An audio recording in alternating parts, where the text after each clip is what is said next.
नमस्कार सभी को, स्वागत है आपके अपने YouTube चैनल सुरेंद्र जी के हाउस में। तो आज हम पढ़ेंगे हरियाणा की कुछ और महत्वपूर्ण ऐतिहासिक तिथियां। पिछले अध्याय में हमने स्टार्ट की थी जो हरियाणा के जो महाभारत की जो सर्वमान्य तिथि से हमने शुरू किया था कि महाभारत की जो सर्वमान्य तिथि कौन सी मानी गई है। 950 ईस्वी पूर्व से 900 ईस्वी पूर्व की महाभारत की सर्वमान्य तिथि मानी गई है। फिर हमने पढ़ा था कि मौर्यों के अधीन हरियाणा कब रहा। 324 ईस्वी से लेकर के 324 ईस्वी से 232 ईस्वी का जो समय है वो उस समय हरियाणा मौर्यों के अधीन रहा। उसके बाद 590 में हर्षवर्धन का जन्म हुआ और 590 के बाद 606 में हर्षवर्धन क्या है, शासक बना। और जब वो शासक बना, जब वो राजा बना, सिंहासन पर बैठा, तो उसकी उम्र 16 साल की थी। तो उसकी उम्र महज 16 साल की थी। 16 साल की उम्र में वो शासक बना था। उसके बाद हमने पढ़ा था कि 629 में ह्वेनसांग जो एक चीनी यात्री था वो भारत में आया और वो उस समय शासन चल रहा था किसका, 629 में हरियाणा में शासन किसका चल रहा था, हर्षवर्धन का शासन चल रहा था। तो हर्षवर्धन के शासन काल में 629 में ह्वेनसांग हरियाणा में भारत में आया। और उसके बाद हमने पढ़ा था कि 634 से 635 का जो समय है उस वक्त पुलकेशिन द्वितीय और हर्षवर्धन के बीच में युद्ध हुआ और युद्ध में हर्षवर्धन की हार हुई थी। और उसके बाद हमने पढ़ा कि जो ह्वेनसांग है, ह्वेनसांग 634 से 35 से लेकर के 635 से 644 तक 635 से 44 तक कहाँ रहा, हरियाणा में रहा। और हरियाणा उसको ह्वेनसांग को क्या है, यात्रियों का राजकुमार भी कहा जाता है। और इसने अपनी एक पुस्तक लिखी थी सीयू की और उसमें ही इसने थानेश्वर का वर्णन किया है, हर्षवर्धन के बारे में लिखा है। तो और उसके बाद 647 में हर्षवर्धन की मृत्यु हो जाती है। उसके बाद हमने पढ़ा था कि 805 में जो नागभट्ट गुजर प्रतिहार है उनका शासन हरियाणा में रहा। उसके बाद 836 में जो मिहिर भोज था, गुजर प्रतिहार वंश का ही शासक था मिहिर भोज, उसका शासन रहा। और उसके शासन में जो कुरुक्षेत्र था, कुरुक्षेत्र का जो पेहवा था नगर, वो हरियाणा में क्या है, कुरुक्षेत्र का पेहवा नगर क्या है, घोड़ों के व्यापार का प्रमुख केंद्र रहा। और उसके बाद हमने पढ़ा था कि 910 ईस्वी में तोमरों का शासन रहा और 900 तोमरों ने शासन किया। और उसके बाद 910 से उनका उदय हुआ तोमर वंश का। उसके बाद हमने पढ़ा था कि 910 के बाद 1014 में मोहम्मद गजनवी ने हरियाणा पर आक्रमण किया और मोहम्मद गजनवी ने यहाँ क्या है, चक्रा स्वामी की मूर्ति को तोड़ा। हरियाणा पर आक्रमण किया और चक्रा स्वामी की मूर्ति को तोड़ा। तो उससे आगे हम कंटिन्यू करेंगे। तो 1014 के बाद हम करेंगे 1014 के बाद 1139 ईस्वी में जो अर्णव राज है, अर्णव राज चौहान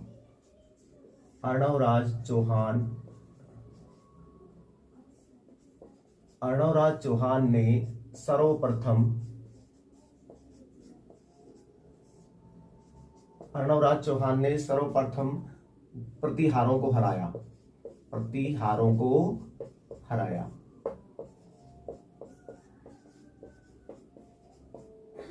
1139 ईस्वी में अर्णव राज चौहान ने सर्वप्रथम किसको हराया, प्रतिहारों को हराया, गुर्जर प्रतिहारों को हराया।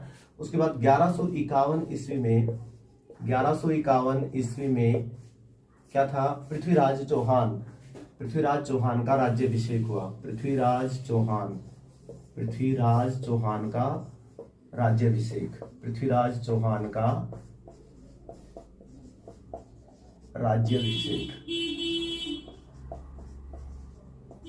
पृथ्वीराज चौहान का राज्याभिषेक हुआ 1151 ईस्वी में। और उसके बाद 1151 ईस्वी के बाद पृथ्वीराज चौहान के दो युद्ध होते हैं, किसके साथ, मोहम्मद गोरी के साथ। पृथ्वीराज चौहान के जो दो युद्ध हुए मोहम्मद गोरी के साथ, पहला युद्ध होता है 1191 ईस्वी में, पृथ्वीराज चौहान और मोहम्मद गोरी के बीच में युद्ध होता है। इसी को त्राइन का प्रथम युद्ध भी कहा जाता है। पृथ्वीराज वर्सेस मोहम्मद गोरी, पृथ्वीराज वर्सेस मोहम्मद गोरी युद्ध होता है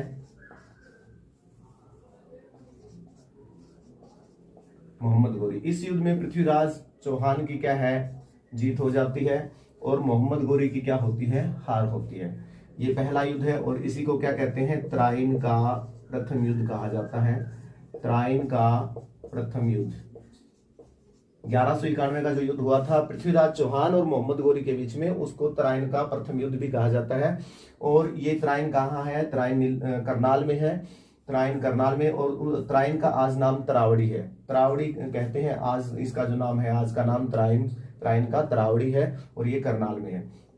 उसके बाद तराइन का दूसरा युद्ध होता है 1192 में, वही किस किस के बीच में, पृथ्वीराज चौहान और मोहम्मद गोरी के बीच में, पृथ्वीराज चौहान और मोहम्मद गोरी के बीच में, पृथ्वीराज चौहान वर्सेस मोहम्मद गोरी, पृथ्वीराज चौहान वर्सेस मोहम्मद गोरी। पृथ्वीराज चौहान और मोहम्मद गोरी के बीच में दोबारा से युद्ध होता है 1 साल बाद 1192 में। और 1192 में पृथ्वीराज चौहान और मोहम्मद गोरी के बीच में जो युद्ध होता है उसमें मोहम्मद गोरी की जीत हो जाती है और पृथ्वीराज चौहान हार जाता है। इसमें मोहम्मद गोरी की जीत हुई और पृथ्वीराज चौहान हार गया। और उसके बाद बात करते हैं 1191 के बाद एक और तिथि 1206 ईस्वी, 1206 ईस्वी, 1206 ईस्वी में, 1206 ईस्वी में क्या है, कुतुबुद्दीन ऐबक का शासन। 1206 ईस्वी में कुतुबुद्दीन शासक बना हरियाणा में। कुतुबुद्दीन का शासन, कुतुबुद्दीन का शासन, जो गुलाम वंश का शासक था कुतुबुद्दीन ऐबक, जिसको हम पूरा नाम इसका कुतुबुद्दीन ऐबक, कुतुबुद्दीन ऐबक पूरा नाम इसका कुतुबुद्दीन ऐबक। और 1206 के बाद 1236 ईस्वी में रजिया बेगम, गुलाम वंश की ही शासिका रजिया बेगम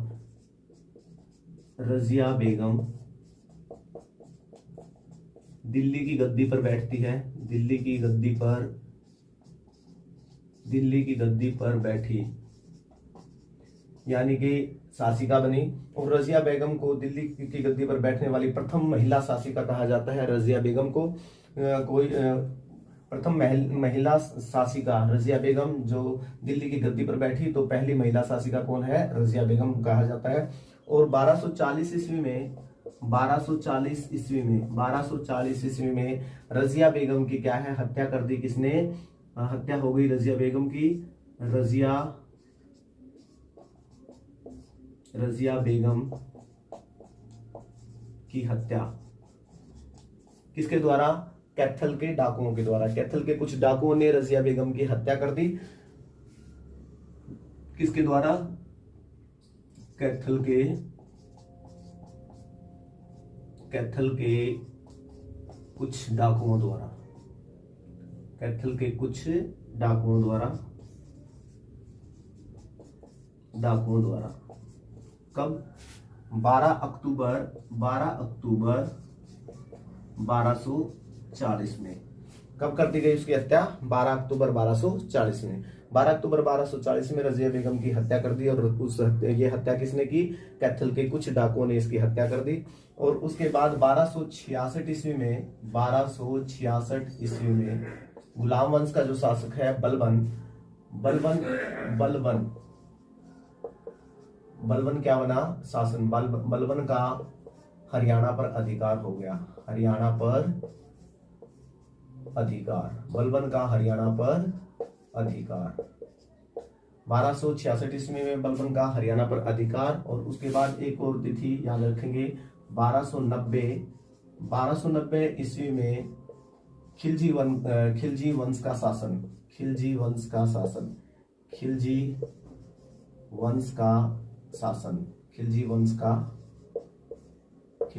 शासन कब हुआ, 1290 में।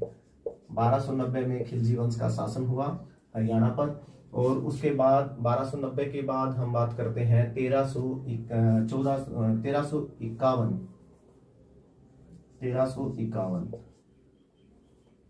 1290 के बाद बात करते हैं 1351 की। और 1351 ईस्वी में 1398 में 1398 ईस्वी में क्या हुआ? तैमूर वंश ईरानी शासक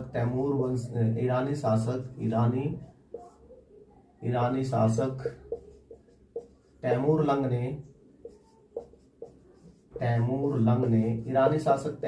ने हरियाणा पर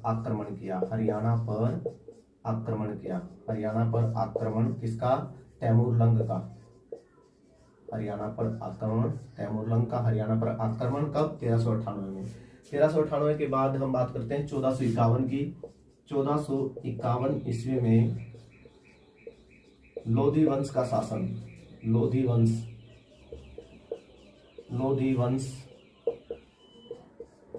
का शासन 1451 में लोधी वंश का शासन हरियाणा में लोधी वंश का शासन। और इसमें क्या हुआ? सिकंदर लोधी के समय में क्या है? सिकंदर लोधी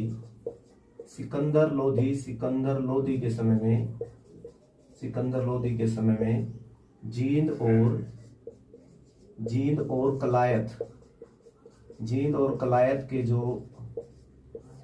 कलायत में क्या है? विद्रोह हुआ। विद्रोह किसके समय में? सिकंदर लोधी के समय में जींद और कलायत में विद्रोह हुआ। और उसके बाद बात करते हैं 1526 की। 1517 से लेकर 1526 ईस्वी तक इब्राहिम लोधी का शासन रहा। इब्राहिम लोधी का शासन 1517 से लेकर 1526 ईस्वी तक इब्राहिम लोधी का शासन रहा। और 21 अप्रैल 1526 ईस्वी में पानीपत का प्रथम युद्ध होता है। पानीपत का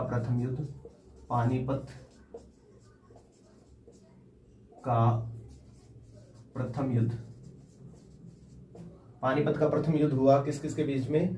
बाबर और इब्राहिम लोधी के बीच में। किस के बीच में हुआ? बाबर और इब्राहिम लोधी के बीच में पानीपत का प्रथम युद्ध हुआ 1526 में। किस के बीच में? बाबर वर्सेस इब्राहिम लोधी।